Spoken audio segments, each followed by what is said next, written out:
Assalamualaikum warahmatullahi wabarakatuh dan selamat pagi. Dewan juri yang terhormat, pada kesempatan kali ini izinkan saya sebagai pembicara satu dari pihak pemerintah untuk menyampaikan dukungan kami terhadap mosi dengan tema Dewan ini akan meneruskan sistem zonasi untuk penerimaan siswa baru. Di mana tentunya saya sangat mendukung mosi ini karena saya percaya bahwa sistem zonasi tidak hanya berperan besar dalam mendukung pemerataan pendidikan di Indonesia saja, namun juga mampu menghilangkan ketimpangan pendidikan antar wilayah di Indonesia. Sebelum saya masuk lebih dalam mengenai pembahasan ini, izinkan saya untuk terlebih dahulu menjelaskan mengenai esensi dan definisi dari pendidikan itu sendiri berdasarkan pemikiran beberapa tokoh penting dalam dunia pendidikan.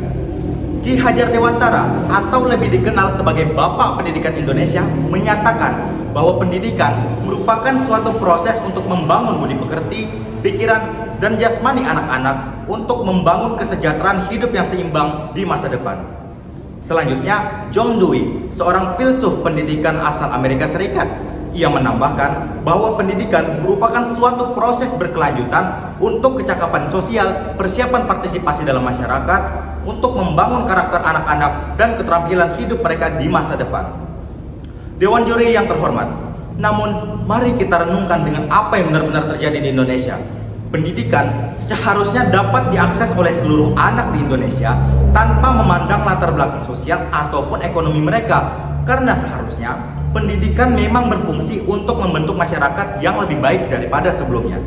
Namun, sebelum adanya sistem zonasi, hal tersebut sangat sulit untuk diwujudkan, mengingat adanya masyarakat yang berada pada strata sosial yang terendah ataupun mereka yang memiliki keterbatasan dalam ekonomi mereka, sehingga mereka tidak mampu untuk bersaing secara adil dengan anak-anak pada umumnya, walaupun sebenarnya mereka mungkin saja memiliki kemampuan dan potensi yang sangat luar biasa jika dibandingkan dengan anak-anak umumnya. Dewan juri yang terhormat, maka dari itulah sistem zonasi muncul untuk mencoba mengatasi masalah tersebut. Sistem zonasi mencoba untuk mengatasi masalah mengenai siswa dengan jarak tempat tinggal yang jauh ataupun siswa dengan masalah pada ekonomi mereka. Hal ini dipertegas oleh Permendikbud nomor 51 tahun 2018, di mana peraturan ini memfokuskan pada prioritas siswa dalam radius geografis terdekat dengan sekolah. Tentunya, kebijakan ini merupakan salah satu wujud kerja nyata pemerintah dalam mengakomodasi masyarakat yang memiliki masalah pada ekonomi mereka ataupun masyarakat yang berada pada strata sosial yang terendah.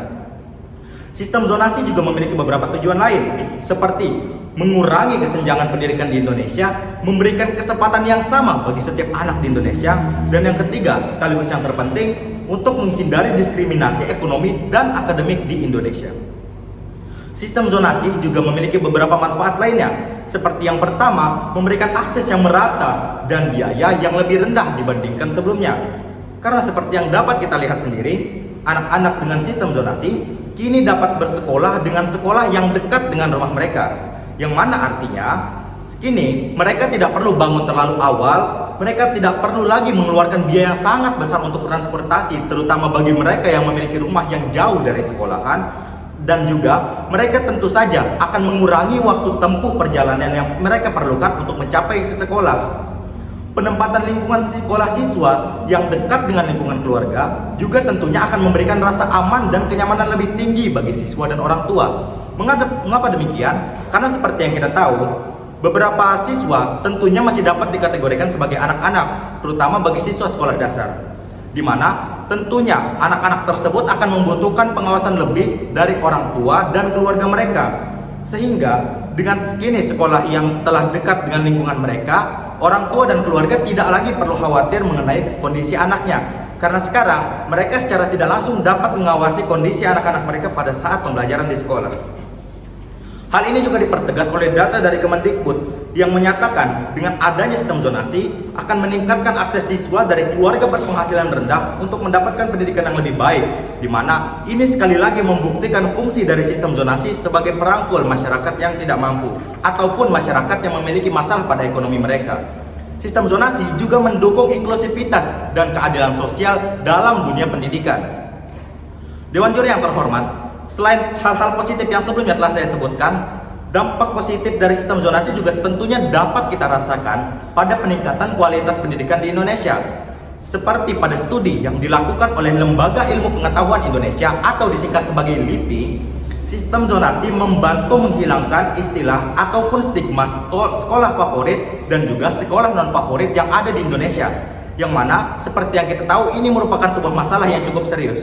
Mengapa demikian? Dewan Juri, tentunya kita tahu jika sebuah sekolah mendapatkan sebuah cap sekolah favorit, tentunya sekolah tersebut akan lebih dipandang oleh para siswa, orang tua, bahkan pemerintah setempat sekalipun tentunya akan lebih fokus pada sekolah tersebut. Mereka tentunya akan lebih fokus untuk meningkatkan kualitas pendidikan pada sekolah tersebut. Dan sebaliknya, pada sekolah yang tidak dicap sebagai sekolah favorit, tentunya sekolah tersebut akan lebih sering diabaikan dibandingkan sekolah yang memiliki cap sekolah favorit. Dengan masuknya sistem zonasi ke Indonesia, stigma tersebut perlahan hilang dari pemikiran masyarakat. Sistem zonasi juga membantu pendorongan peningkatan fasilitas sekolah di Indonesia. Dengan adanya sistem zonasi, ini tentunya akan mendorong pemerintah untuk meningkatkan kualitas seluruh sekolah yang ada di Indonesia. Mengapa demikian? Karena sistem zonasi menuntut setiap sekolah agar dapat dijadikan pusat pendidikan yang berkualitas, sehingga pemerataan yang dilakukan tidak hanya mengenai pemerataan wilayah dan juga pemerataan akses, melainkan merupakan pemerataan kualitas pendidikan secara menyeluruh di Indonesia. Dewan Juri yang terhormat, dari apa yang telah saya sampaikan, perlu saya garis bawahi bahwa sistem zonasi merupakan sebuah manifestasi dari sila kelima Pancasila yang berbunyi keadilan sosial bagi seluruh rakyat Indonesia dalam dunia pendidikan. Mengapa demikian? Karena pertama, sistem ini dapat membantu mewujudkan akses pendidikan yang merata bagi seluruh anak di Indonesia. Yang kedua, membantu mendorong kesetaraan para murid, membangun karakter siswa yang kuat, berkeadilan, dan inklusif. Dan yang ketiga, serta yang paling penting, mendekatkan bangsa Indonesia pada cita-cita pendidikan nasional yang lebih baik untuk masa depan Indonesia. Demikian alasan saya untuk mendukung mosi kali ini, yaitu Dewan ini akan meneruskan sistem zonasi untuk penerimaan siswa baru. Dan perlu saya tegaskan sekali lagi bahwa saya sangat mendukung mosi kali ini, karena kebijakan zonasi ini bukan hanya sebuah kebijakan teknis, melainkan sebuah fondasi untuk menciptakan masa depan Indonesia yang lebih adil dan merata. Saya akhiri, wassalamualaikum warahmatullahi wabarakatuh.